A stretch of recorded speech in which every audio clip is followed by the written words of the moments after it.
Hello everyone, Ray here, and in this video I'm going to be doing my December 2024 monthly haul. Now, if my voice sounds a little off, I'm still sick.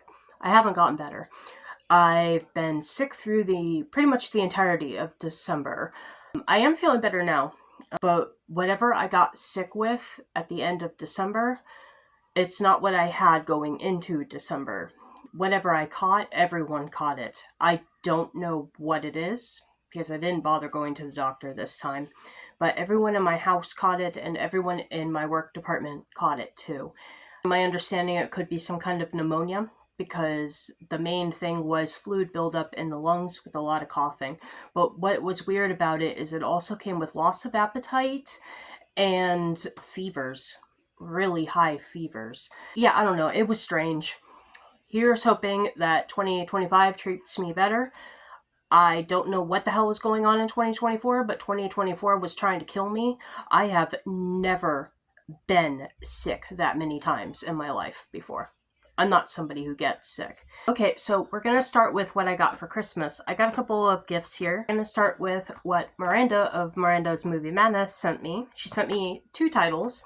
The first title being The Bodyguard with Whitney Houston and Kevin Costner. I know of this movie. My father and my grandmother both had this movie in their like little movie galleries, but I never watched it before. But I am somebody who really enjoys Whitney Houston's music, so this is something I definitely need to check out. And the last movie that Miranda sent me is Q the Winged Serpent. I have not seen this movie, but I've known about this movie for quite a while. I just recently saw the trailer for it, and the trailer looked god-awful, in a sense that it's a 1980s monster, low-budget film. I heard about this movie through another movie channel, and they actually recommended this, which is why I added it to my movie list. So I'll be checking this out here real soon. And the last movie that was sent to me for Christmas comes from Dave, Collector Movie Man, and he sent me Elizabeth on 4K. Now, this movie I have seen many times, and I actually really like this movie. I've been wanting this movie for the collection for a while, so thank you very much, Dave, for sending this to me. Yeah, Elizabeth is a great movie. If you've never seen Elizabeth, you should check it out. It's about Queen Elizabeth I, how she became queen, and what she did through the first few years of her reign. It's a really good movie. Check it out, and Cate Blanchett was amazing as Queen Elizabeth, so highly recommend. So another special thanks to Miranda and Dave for the Christmas presents. I really do appreciate everything anyone sends me. Thank you so much. I have both of their channels in the description below. Please check them out. So now we'll get into the TV shows that I picked up. The first show being The Crown. Funny enough, The Crown, Season 1. So this show, The Crown, is about Queen Elizabeth II's rule, each season being a decade of her lifetime. And I found Season 1, it was only... this was really cheap. I think it was only like $3 or $5. Very cheap. So I decided to pick it up. I'm going to check out Season 1, see how I like it. I've never seen The Crown, but I was interested in checking it out. I wouldn't say that I'm, like, fascinated or into the royal family or anything that the royal family does, but this show seemed really good, very interesting, and I want to check it out. So I picked up Season 1. I'll check out Season 1. If I like it, I'll continue with the series. The next show I picked up is House of the Dragon Season 2. I did do a live stream with Dimension Scott with this show, and we had David of Collector Movie Man join us a couple of times. To be completely honest, I didn't really like this season all that much. I mean, it's not terrible, but it starts to stray from the book a little bit. And quite honestly, I'm not liking that, because that's what Game of Thrones did, and There's no reason to do that for this show. Game of Thrones, there was a reason why the show slipped up and started to do its own thing and fell apart. It's because they ran out of source material. House of the Dragon, the book is finished. There's no reason for them to be screwing this up, and they are. One of the biggest things I will say is they make Rhaenyra very competent, very active. She wants to get involved in the war. She wants to do this. She's becoming a great leader. Working on becoming a great leader, getting involved, doing things for her people. That's not who she was in the book. And then they make her brother, Aegon, this coward who doesn't understand what he's doing. He's left in the dark. No one's talking to him. He's the king, but he's not giving any of the orders. He's just, pushed to the back. And I'm like, that's not who Aegon was. Why are you diminishing Aegon? And why are you giving Aegon's qualities to Rhaenyra? I don't like that. I don't like that.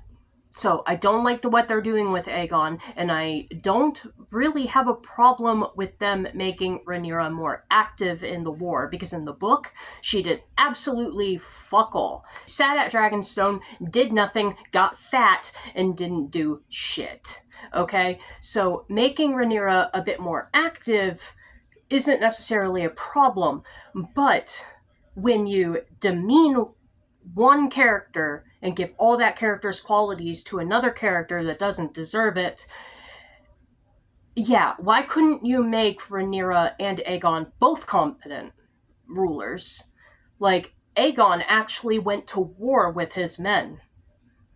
Rhaenyra had no interest of going to war with her men. She just wanted people to fight for her. So you see what I mean? What they're doing? I don't like that. I don't like how they demeaned Aegon like that. But, however, this is a pretty cool set because it comes with these things, and that's actually pretty nice. That would have been a better cover, quite honestly. Some art cards.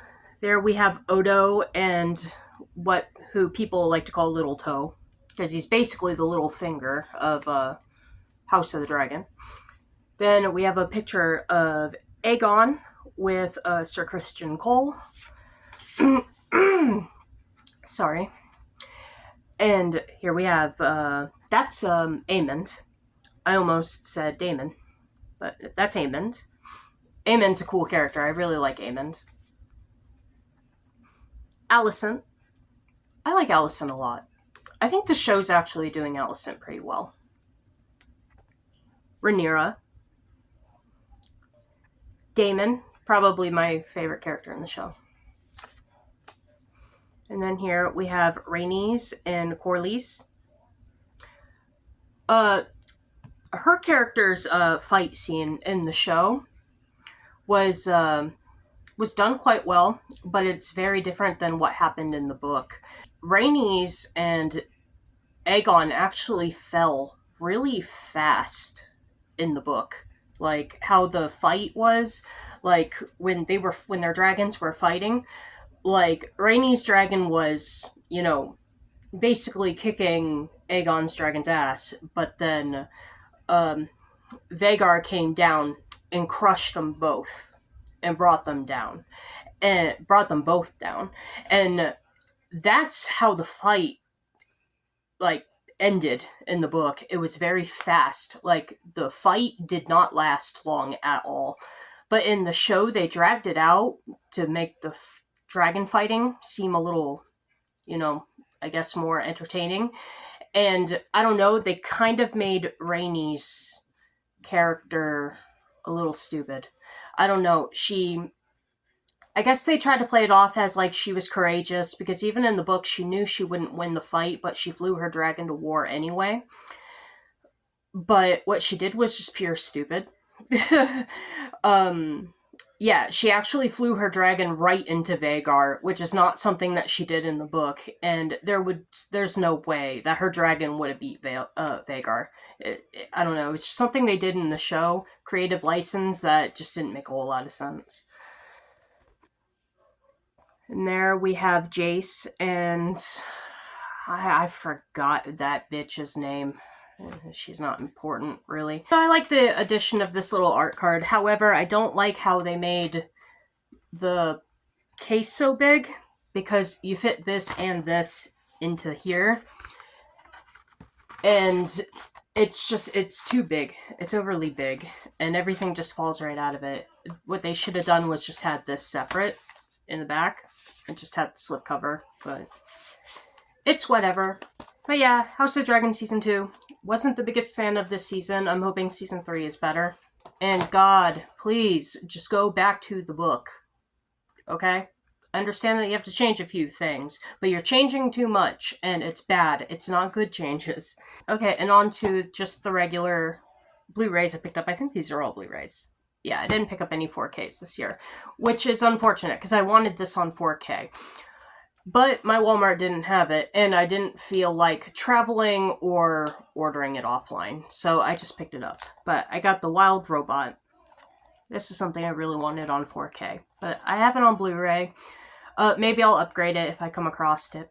This was my movie of the year of 2024. Now, to be fair, I didn't see a lot of movies in 2024, but this was my favorite of the ones I have seen. This is a beautiful animated movie from DreamWorks. It's also based on a trilogy of books. I have the first book, but I don't have the other books. This movie follows the premise of the first and second book. So this movie is actually two books, and well, it's a blend of the two books. It's not really the first two books, but a blend of the first two books. And this movie was very beautifully done. This movie was directed by... Why am I forgetting his first name? I'm forgetting his first name. Anyway, he's the director of Lilo and Stitch and How to Train Your Dragon. He directed this movie, and this movie is phenomenal. A story about a found family that's built on tragedy. This movie handles the topics of death, cruelty, and the cruelty of nature. And I think it does it very, very well for a children's movie. Basically, it's about this robot that crash lands during a storm on an island. And these robots, they need a purpose, and it ends up finding this little gosling baby right here, and a fox. A fox joins their little found family. And she basically becomes a mother to this little gosling, and she raises him. But as, of course, he's getting older, he's also realizing that he's different and how the other animals treat him, because he's raised by a robot that everything in the forest is afraid of. It's basically a coming-to-terms movie, but it is a very wholesome mother-son story that I very, very much enjoyed. So, highly recommend it if you haven't seen this. These next two movies are actually spoof horror movies. And the first one is The Mean One on Steelbook. Now, I watched this with my niece, and we had a hell of a time with this movie. We had so much fun with this movie. This movie was actually surprisingly good. You know, it's very low budget. I wouldn't say the acting in it is great, although the acting of the Grinch, I'm forgetting the actor's name. His name is escaping me, but I know the actor's work. He's most famous for being Art the Clown in Terrifier. He's the Grinch. And let me tell you, he had way too much fun in this movie. He killed the role of the Grinch. And really, the Grinch is what makes this movie freaking amazing. But yeah, this is cheesy fun. It really is. I absolutely loved this. This is a movie I would watch again and again every year. So I'm really, really happy I picked this up, and on this nice steelbook. So happy to have this. And the last movie I picked up is Winnie the Pooh 2, Blood and Honey. I got the steelbook to match my other steelbook. Now, this movie was better than the first movie. And they had a much, much better budget. And I expected them to, because Winnie the Pooh, Blood and Honey was actually a great success. They tripled their budget. Their budget going into this one was really high, and it shows because this movie does look better. Now, is it a great movie? Absolutely not. It's not really that good, but it is better than the first one. And to be quite honest, I'm still very, very curious to see where they go with this franchise, because all their movies have made my anticipation list for this year, because they're going to be releasing Pinocchio, Bambi, Peter Pan, and all these horror movies that are connected to this universe, and I'm super, super excited for Pinocchio. Pinocchio looks amazing. So, I'm not done with this series yet, and if they keep releasing their movies on these steelbooks, I will collect all the steelbooks. They had a few Easter eggs in this. They brought up Bambi, and they brought up, I think it was Pinocchio. I think Pinocchio got brought up in this movie too. So they do have an interesting setup, and they did kind of explain why Pooh and his friends are not stuffed animals and they are actually like man-human hybrids. The explanation for that is made in this movie, and it was pretty interesting. So, like I said, I'm still interested in seeing where these movies go, so I still will be purchasing these movies. Alright everyone, so that is everything I received and picked up in December 2024. What did you think of my haul? Please comment below, let me know. Now, of course, all of the digital code winners have already received their codes. I have 2 digital codes for this coming month, which would be this month because this video is late. However, those titles are The Wild Robot and Elizabeth. So if you'd like to be a winner of one or possibly both of these codes, all you have to do is be a subscriber to my channel, go follow my Instagram, find the thumbnail of this video on my Instagram, ask to enter underneath that photo. Alright everyone, I hope you all had a wonderful Christmas and a wonderful New Year as well. And I hope 2025 is a great year for new beginnings and everything. I know I have a lot going on this year. I do have a release window for my book, so I'm very, very excited about that. I will be talking more about my book the closer it comes time to release date. So that's going to be fun, and I'll probably do a few live streams if you all want to see live streams where I can answer questions about my book, and maybe even we can get into my collection a little bit. And I think that would be fun. So I do have plans to be, at least, I'm going to try to be active, but writing a book is very hard work and it takes up a lot of my time, and I haven't even entered the editing phase yet. I also still need to get into contact with my artist for my book cover, and there will be a whole release of like my book cover, the title release of my book, and everything like that. So that's going to be fun. That's very exciting for me. So I have a lot of fun things going into this year. I'll try to spend more time on YouTube, especially for my book release. But yeah, don't be surprised though if I go silent for a long period of time. Last year was a year where I was really quiet, and mostly it was because I was sick a lot. But I was also very busy working on my book, and my book takes a lot of my time, especially when you consider my full-time job on top of it. So, but yeah, that's all I have for this video. So I'm just gonna stop talking and end this video. You all take care. Have a wonderful day and stay safe.